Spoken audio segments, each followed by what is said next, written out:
Hey guys, what's up? It's BigJackFilms here, and please forgive the crudity of the setup. I just woke up, and I just need to do a bit of a special tribute video today, because today we lost the legend, as of this recording Monday. And, or is it Tuesday? I can't remember. I think it's Monday. But, we lost the legend today in the world of entertainment, and normally I don't do videos like this unless it's of a person of my interests or it's somebody who left a big impact on me in terms of influence and in terms of his content, which I can enjoy he or she's work. And today we lost easily one of the greatest film composers of all time.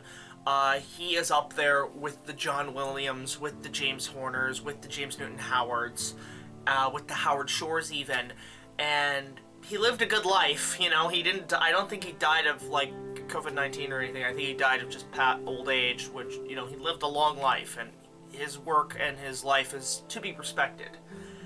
That being the great legendary film composer known as Ennio Morricone. For those who don't know his work, he has done film scores all the way back to, I believe, maybe, I'd say the 40s and 50s. This guy did a hell of a lot for the film industry. But not only that, he is easily one of the most influential film composers of all time, and he created music to some of the greatest movies ever made. And I figured today, to celebrate his legacy, we just talk about the movies he worked on and the scores that go with it, essentially. Sort of a quick little tribute, because Ennio Morricone for me has been a huge influence on my work, and I have thoroughly enjoyed all of his music, and I figured I'd just talk about some of my personal favorites today. For a lot of people, especially in the film industry, most would know his work on John Carpenter's remake of The Thing. Now, having only recently watched John Carpenter's The Thing, I can say that despite the amazing gory special effects involved and Kurt Russell's great performance and John Carpenter's amazing direction, Morricone's score is very bleak and very kind of doom and gloom, which is a perfect setup for this story. And I felt like his work on that film is honestly really good. I wouldn't say it's some of my personal favorites, but I figured I could not do this tribute without mentioning that, because the score itself is pretty chilling and pretty haunting. I mean, I have listened to it on its own, and so he's known to do some pretty good horror scores. There's one here I'll get to later on in this video, but The Thing is definitely up there. It's a decent, chilling score. But the one I think I appreciate the most from Morricone in terms of monster and or horror movies is the film Orca the Killer Whale, which I have reviewed on my channel, and it's probably the best Jaws ripoff, but it's done with really good perfection and craft. That's mostly due to the fact that it was produced by Dino De Laurentiis and stars Richard Harris, and Morricone's score is done to perfection. That's something I really enjoy with his work. He ain't a guy where you can just get a small orchestra and record. He needs a full, giant orchestral piece. Anybody who's gone to one of his concerts, which unfortunately I never had the chance to, I'd love to go to a tribute concert, knows that his, whole orchestra needs to be massive. They need to be on the level of John Williams.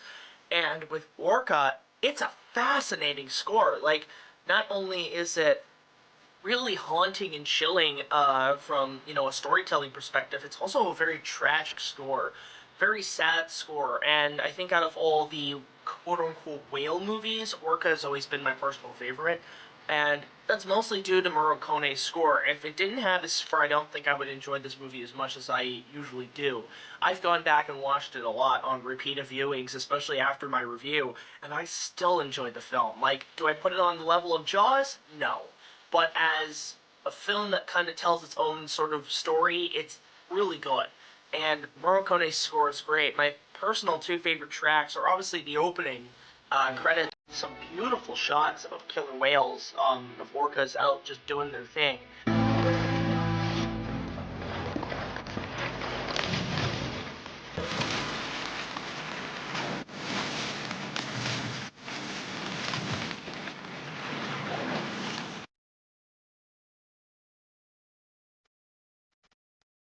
And And then the big one for me that really kind of hits home is the track, I believe, called Memories, and that involves sort of the flashbacks with Richard Harris talking about his dead wife, along with, I believe it was used in the same scene where the male orca puts female mate to the shore, but at the same time it's pretty much the orca theme, but with a woman doing this amazing operatic choir, and it just sounds beautiful.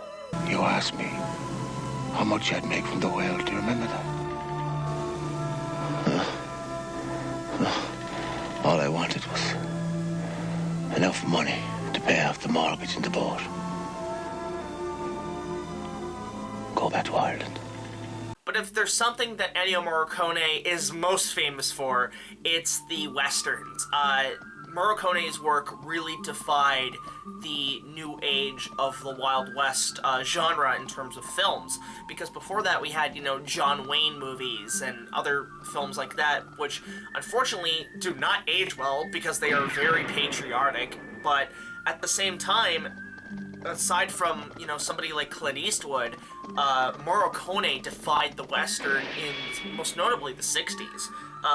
For those who don't know, he's done things like, Once Upon a Time in the West, and even up to his passing, he had worked with the likes of Quentin Tarantino. Tarantino always loved working with Morricone on all his works, to name a few, Django, Kill Bill. There's so many great scores in that format that Morricone did either provide or compose original content.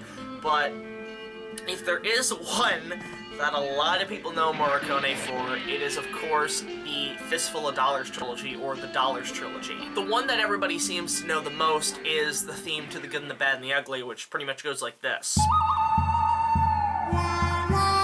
But unfortunately, it overshadows two of the other great pieces by Morricone in the Dollars Trilogy, with Fistful of Dollars and A Few Dollars More. And to be honest, as much as I love The Good and the Bad and the Ugly soundtrack, which we'll get to at the end of this video, I'm very much a huge fan of the soundtrack to For a Few Dollars More.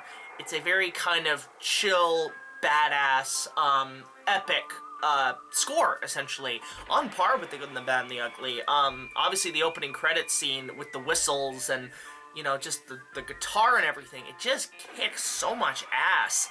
And it also goes well with Clint's character. When I hear that soundtrack, I think, oh shit, Clint's coming, don't fuck with him. And it just provides such a great adventurous western theme of just two badasses who are going off to take on one bad guy. And it's fucking amazing.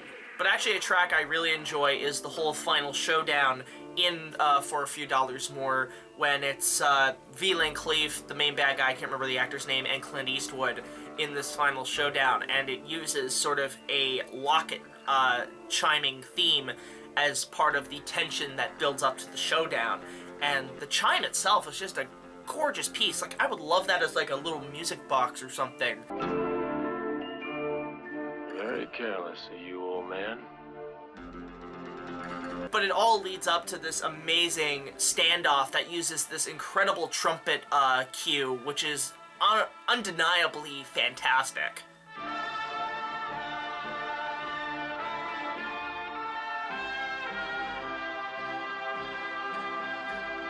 But to end this little tribute video, I obviously have to talk about easily his most iconic score, that being to The Good and the Bad and the Ugly.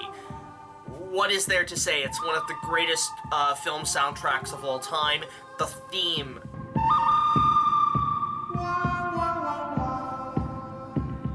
that applies to every character. The entire soundtrack itself is just a fantastic piece of work. It is pure art at its finest, and I put it up there with one of my personal favorite scores of all time. But if there's two tracks I like more than the original theme, it is the two that are most notable at the very end of the film. The first being, obviously, the Ecstasy of Gold.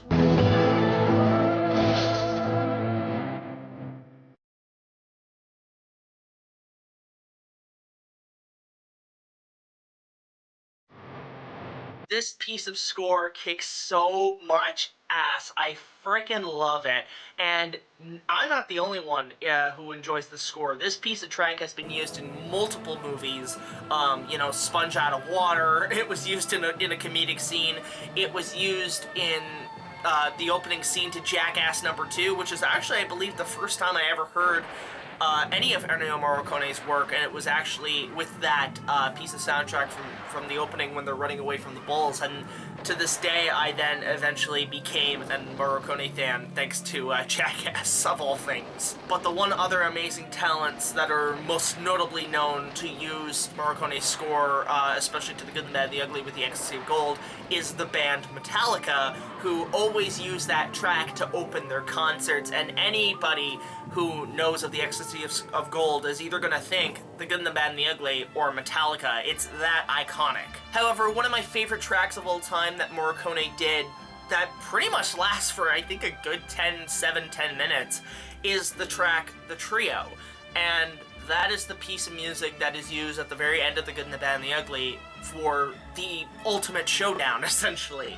It is the quintessential Western showdown, and ever since Good, the Bad, and the Ugly, every Western has tried to copy this scene, every shot, every look, the close-ups in between the eyes, but it's also more so Morricone's amazing music in that scene as it just builds up with its guitar, and it ultimately leads to this amazing, you know, almost piece of soundtrack that you could charge to battle with. Like, it's that good of a piece.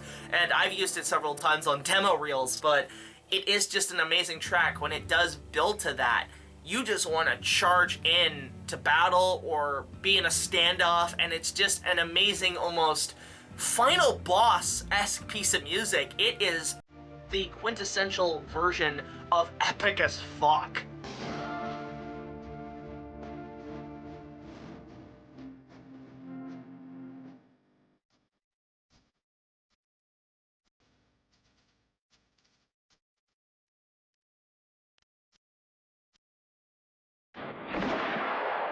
I could talk about more of his soundtracks, but I'm slowly over time learning a lot more about his work, and there's so many scores he's done over the years. But I just wanted to discuss his legacy and his overall impact that he left on me, which was huge. He's easily one of my favorite film composers, and it's just a real shame and sadness to know that he's gone, and I hope more people discover his work. And of course, I want to hear from you guys. What's your personal favorite soundtrack that Morricone ever did? Let me know in the comments section below. So until the next video, like, comment, subscribe. I'll see you guys later. This is BigJackFilms signing off saying, adios, Ennio Morricone.